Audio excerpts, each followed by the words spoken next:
You're listening to the Patient Advocacy Now podcast, presented by Greater National Advocates. It's just gut-wrenching sometimes. Like, if it's sad and they're crying, I might cry. Amazing how many doctors do not even want to treat somebody who has Medicaid. Medical system is about making money. And I said, so are you hiring more nurses, or you're just telling each nurse to work harder? Karen Curtis, thank you for being here on the Patient Advocacy Now podcast. Karen, it comes to us from the Care Partner Project, which is a really wonderful nonprofit that has amazing resources for free for patients and loved ones. And they partner with some of our favorite people, advocates, to spread awareness about these resources and about really being knowledgeable and confident in the healthcare space in general to get safe healthcare. Am I right? Am I saying all that right, Karen?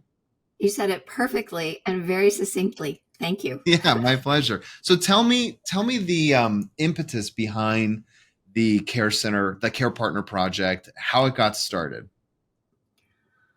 It started really from a very personal story.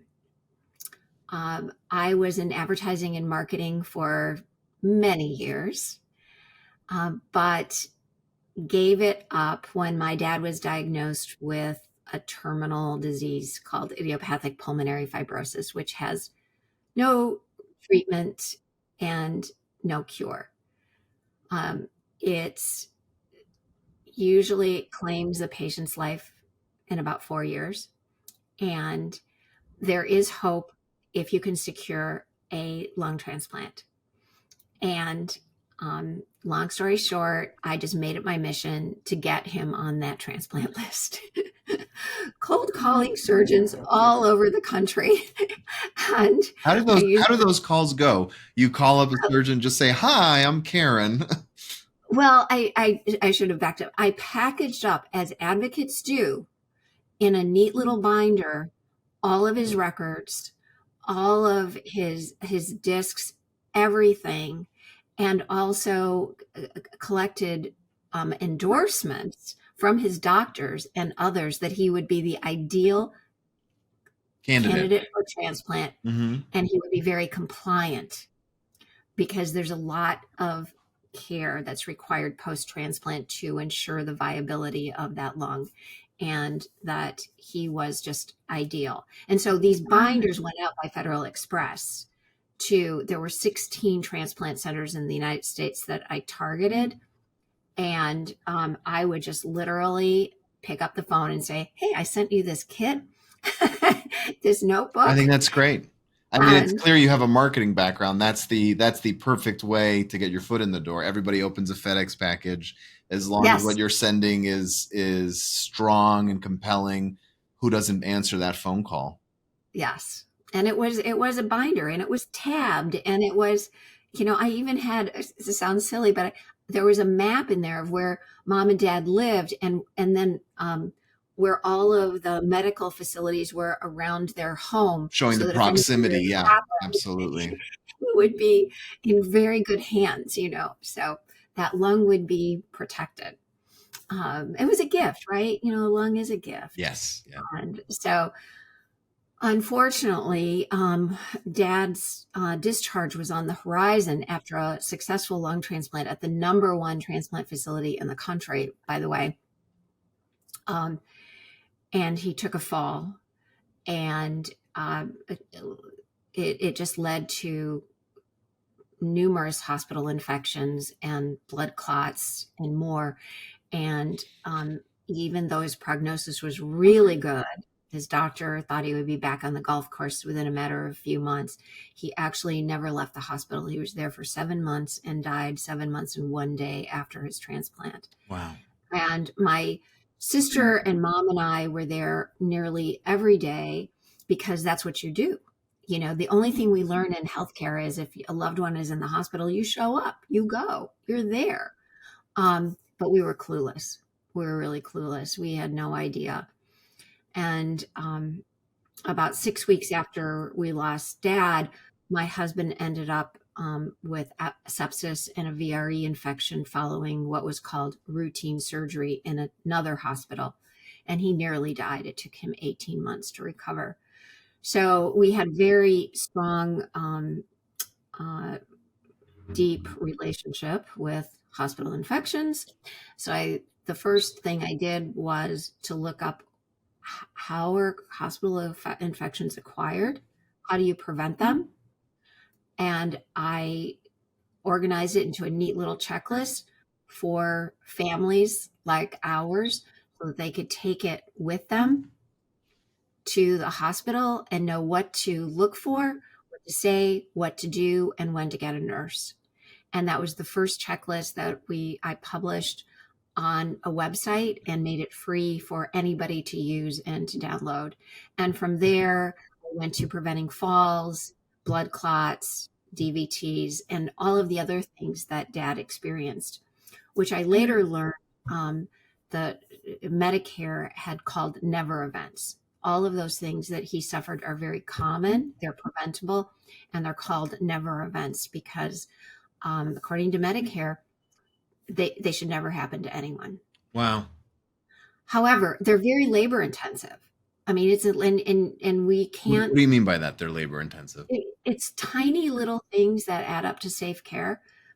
For example, all those hours of watching the Golf Channel with Dad, if I had had that checklist, I would have known that I just pull out my antibacterial wipes and my bleach wipes, and I just wipe down every surface. And after anybody came into the room and left, I'd wipe them down again because MRSA and staph bugs and VREs, they all are carried in on uniforms and stethoscopes and equipment.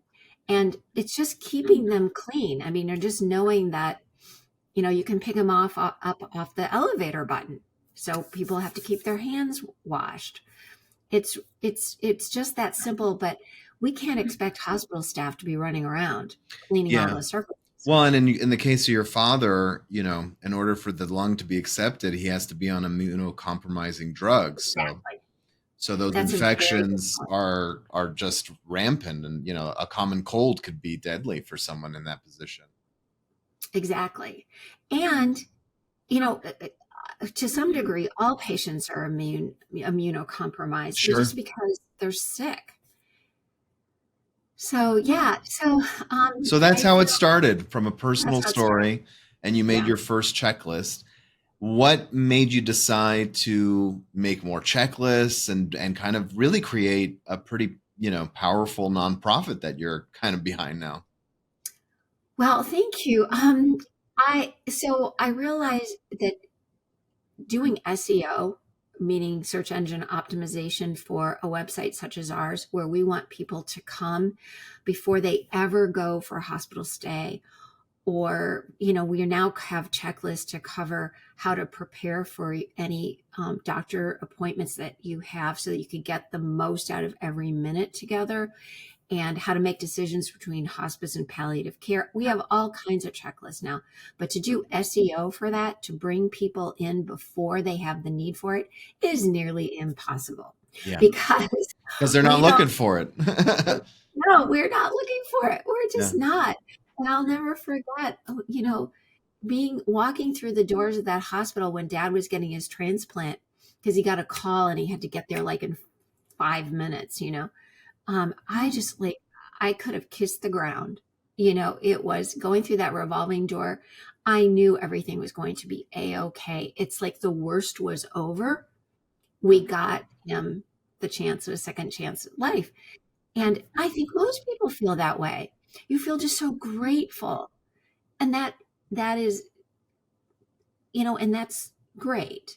We need to be grateful for all of our care providers and the fabulous facilities. But on the other hand, they're stretched, and we all need to know how to pitch in. Yeah. But we don't know that, especially if this is your first time. Right. You've had a healthy life. This is the first time you need any care. So advocates know that, though. They get it. So I needed to figure out how to actually create awareness in local on a grassroots kind of way. Mhm. So created simple, like 1 hour presentations that help complement actually our content on the website, kind of bring it more to life in these 1 hour community presentations.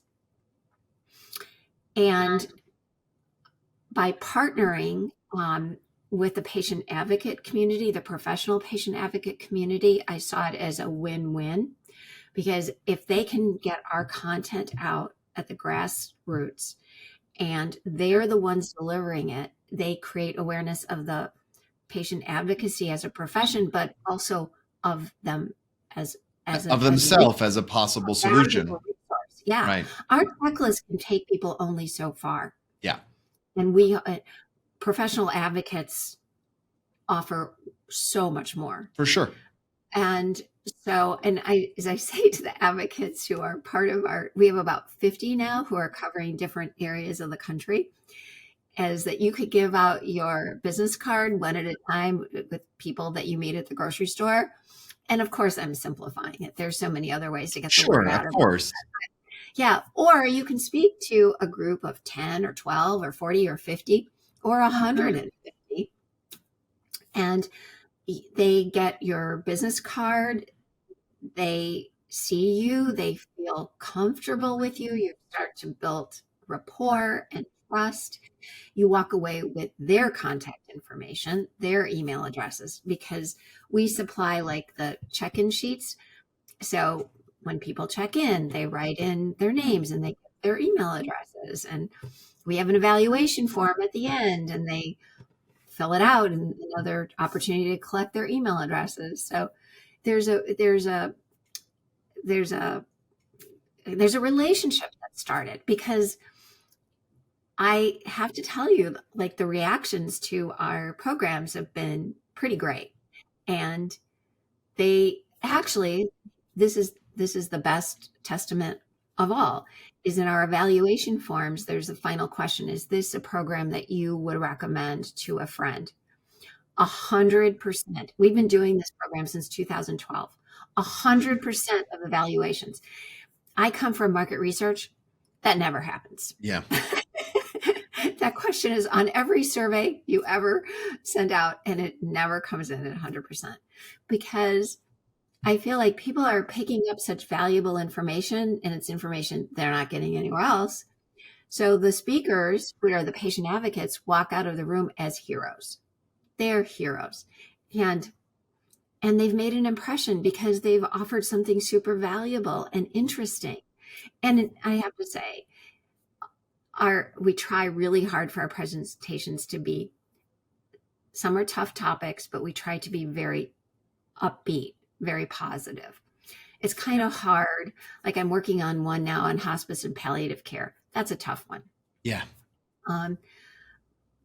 But people are nonetheless grateful. Well, yeah. I mean, if you are in the unfortunate position of having to go to a hospice or putting one of your parents in a hospice, you at least want to know how to do it with dignity, with care, and get the most out of the time you have left. And I think that that's what people are looking for. Right. Right. And we have another one too that's very similar on, how do you choose somebody to be your healthcare proxy? So often we think, well, of course it's my spouse or my oldest daughter or whomever. But in our presentation, we talk about, from both sides, what it means to be a healthcare proxy, why it may not be a good fit for you. It might be hard, or for the person, why, they might want to choose other people. We always give people something to think about, and we try to cover all sides. Now, we have another presentation that's called Maxine Moments in Healthcare, 10 times when it's really important to speak up. And it's based on that Maxine character who's very sassy. and so we you can put a little light humor in there, make it a little fun. Yes. Yeah. So we have enough, I think we have enough balance. So for the advocates listening to this episode, are these programs and presentations just available for advocates to give over to different groups? Is that how it works? Yes. So we have a modest licensing fee. We have a modest, because all of this, the copyrights are to the Care Partner Project. Sure. And and this is licensed material. So we have, an initiation fee, and then we have a modest monthly fee. We have a Facebook page where we can congregate and share information and have questions back and forth sometimes. I do a boot camp to help people feel comfortable with all of this. There we have 26 different tools in our speaker toolkit. So it's the tools, and then I'm sure even in the boot camp, you could go over how to approach different organizations, but you're essentially giving them toolkits to make connections and something to speak about that's actually beneficial, that positions them as the expert that they are. Oh, absolutely. I think that's wonderful. Yeah. In our toolkit, we even actually give them lists of the types of organizations, a marketing letter. There are videos of me presenting each of the presentations so that they can get a flavor of it. So they don't feel like, oh, I have to go into this thing cold. I've seen it done.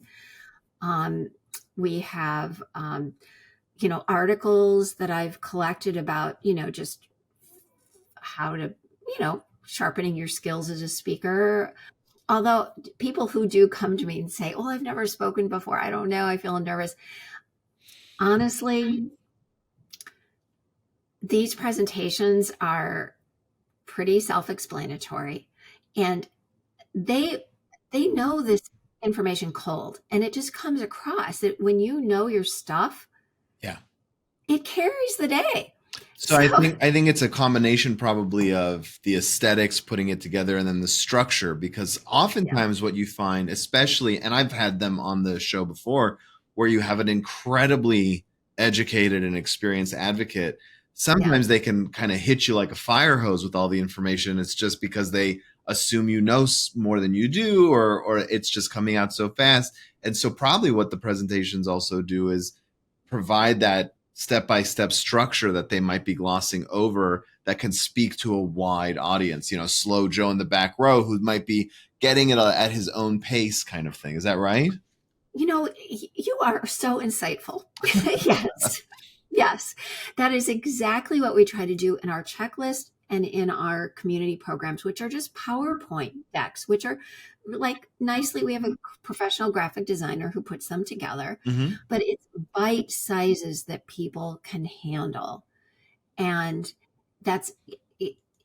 you've got it. Yes. And what I love about the program, before the show started, we were talking about it, is, a lot of people then view the advocate as the expert and they join their email list, and then you don't leave the advocate hanging. You actually have newsletters that are pre-written. So if they don't know what to write that week, they have something that they can download and send in their MailChimp or Constant Contact or whatever platform they use. Yes. And actually that's a separate subscription, because not everybody wants to do emails or newsletters. Although I do say, because I come from this advertising background, I do kind of keep in touch with like what trends are in marketing and so forth. Even though all of us feel sort of like, you used the expression earlier, fire hose, sometimes I feel like that with the emails that I get. It's like, oh my gosh, shut it up. Yeah. They're still the most effective way to stay in touch with your audience. So not only that, in terms of the cost, I don't know if you ever heard the statistic. I think HubSpot did a survey and they said that, email marketing you get a 40x plus return on the spend. I mean, it across all industries. I think you're right. We get more emails than we want, but when you get that right email at that right time and you're in the right headspace, that's when it pays off. And the only way to make sure you're actually there is by the consistency of just doing it until that, fateful kismet moment of getting in front of the right person at the right time. You're absolutely right. And if for no other reason they see your name pop up, and if you've used a good subject line that links to a topic in healthcare, it's just that constant reinforcement of this person with this expertise. And I have to say, all of our newsletter content is, just it's bite-sized information that's valuable, interesting, little known facts about healthcare. So when they do read it, it's perfectly consistent with the expertise that is associated with professional patient advocates. It's just nothing but it's a good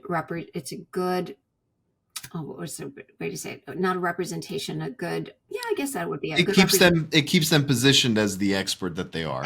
Exactly. Yeah. Yeah. I think that's great. I mean, it sounds like you're providing incredible tools that just, if nothing else, make it easier for advocates to not worry as much about all the content they have to create to stay in front of their audience and stay pertinent and positioned as that expert, so they could focus on what they really love and want to do, which is working one-on-one with their clients to make sure they stay healthy. Oh, absolutely. Absolutely. Much less maybe have a little extra family time or go out and get a manicure, because I've run email newsletters. It's not so simple to put those together well. I mean, it takes a tremendous amount of time. Yes. And I like to write. I really do. I love writing these articles. It's, we have kind of a big library and That's great. Yeah. What are the big goals for the Care Partner Project? Oh my goodness. The big goals are, I would love to double or triple or quadruple our reach of community education. So more advocates, more speaking, that kind of stuff. Is that what you're talking about? Yeah. And actually, I would love to see them do more, just like, not to take your job away from you or anything. But oh no, we're a nonprofit also. This is not, this is 100% just to spread awareness of the issue. Yeah. Well, one of our speakers, Deidre Kindred, I just want to give a big shout out to her because she doesn't wait for people to book her into a meeting room. She does lots and lots of virtual, and she's very good at it. And it just, nothing stops her. She's determined. She's been on the show. We love her. Yeah. She's great. And other people, I think, I don't know, maybe I'm wrong about this, maybe feel a little more intimidated by doing it depends on their background. Some people don't have, one of the nice things about being an advocate is you're really just dealing with one or two or three people in the family. And so the thought of speaking for some of them is a new concept. And, but it sounds like you're holding their hand as much as you can, short of actually being there physically with them. Yes, I do feel like that sometimes. I don't want to micromanage them either. Like sure. I feel like, all I can do is provide these tools and encouragement. And I've given a class on how to just do like a 1-minute video, like just take one slide and just do 1-minute video that you can send out, as a text to your list. Maybe that's an alternative to newsletters. I don't know, but just, this is a bit, self-serving. I want our content to get out there. I want every single person in the United States to feel like they're informed, confident, comfortable, and that it's okay to ask questions and to be part of their healthcare experience, but, that really is a fire hose situation, but yeah. Still we keep trying. No, but I think that aligns perfectly with the goals of advocates, which is you want to empower the patients to take control of staying safe in a hospital setting, know more about their healthcare so they can prevent issues from happening. It's much easier to prevent a fall than to deal with it after it happens. So I love the philosophy. Exactly. And we actually even have one on managing your telehealth appointment. And this came from one of our advocates. The idea for this is Andy Giblin is a doctor in South Carolina, and she's on our speaker team. And She does a lot of remote telehealth. And she was telling me that people were showing up for their appointments, like from the grocery store or the pickup line at school. And she said, this is not productive. Right. So we have a whole program on how to prepare for that telehealth meeting and when it's right for you, when it's not right for you. But as I think that's, it just never occurred. It kind of blew my mind when I heard it's like, really, from the grocery store, you're propping up your phone? Yeah. Yeah. On the car. It's actually funny. I had to do it for one of my family members once, and I have this vocal booth with a microphone. And when the guy on the other end showed up, he's like, are you in a recording studio? And he's like, I'm used to doing this on a motorcycle with people. And I'm like, yeah, I just happen to work here. So it was, to him, it was like, wham, what a relief. We can get through so much faster. And I had I had a notepad in front of me ready to go with the questions and the answers. And that little bit of time preparing for stuff makes such a huge difference, whether you're doing it via Zoom or whatever telehealth platform, or even if you're going in person to see the doctor, because you're only going to get 10, 15 minutes on average. Exactly. And that's what we stress. Figure 15 minutes, anything more is a gift, but get your questions up front, get your goals met. And actually, I want to take this clip as a testimonial for our programs. Yeah, you're welcome to use it. Yeah. Well, Karen Curtis, thank you so much for being here. If you are a patient or a loved one looking for some of these checklists, or if you're an ambassador, an advocate looking to even join the speaker team and look at some of these community presentations, you can find it at thecarepartnerproject.org. So that you do spell out the THE carepartnerproject.org. All the links are there. And you'll even see some videos of Karen right on the website. Yes. And also, I should mention to you that all of the resources for advocates are in the blue nav bar at the very top and in the footer. And that's not to minimize advocates at all. It's just our next. In fact, I just wrote a grant for this. Is like, we need a big chunk of money to redo our website so that we can have a proper landing page for the advocates, like a little portal dedicated for the advocates. But right now, we're just not. I just don't feel like I built the website myself, and that's the limit of what I am capable of doing. Well, bravo for not waiting for permission and just getting it done. That's what the grassroots, they always get things done fast that way. And it doesn't, and by the way, for doing it yourself, you did a heck of a job. It's about as organized as you can hope for. And there's a lot of amazing resources. I highly recommend it. Oh, aren't you sweet? Thank you so much. And thank you for this opportunity to share the Care Partner Project. Absolutely. Thank you for being here. All of your followers. Thanks. Okay. Take care.